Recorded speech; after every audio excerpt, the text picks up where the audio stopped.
ఉగ్రవాదులకి మనకి మధ్యన జరిగిన యుద్ధంలో ముందుండి నడిపించింది ఎవరు? మహిళలు. సో మహిళలుగా మనం గర్వపడాలి. చంద్రబాబు నాయుడు కూటమి ప్రభుత్వం అధికారంలోకి వచ్చిన తర్వాత మహిళల మీద, చిన్నపిల్లల మీద అఘాయిత్యాలు, అత్యాచారాలు ఎంతగా పెరిగిపోతున్నాయో అసెంబ్లీ సాక్షిగా వాళ్ళు ఇచ్చిన లెక్కలు చూస్తేనే మీకు అర్థమవుతుంది.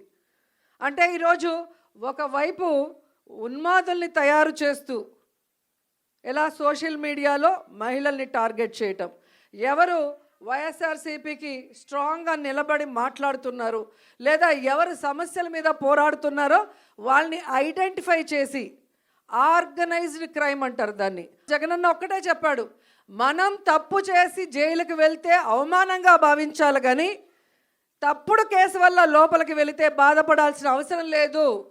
ప్రజల్లో మీరు ఒక హీరో అవుతారు. ప్రజల కోసం మీరు వెళ్తున్నారు కాబట్టి ఆ ప్రజల ఆశీర్వాదం మీకుంటుంది, మీకు ఎటువంటి ముప్పు జరగదు.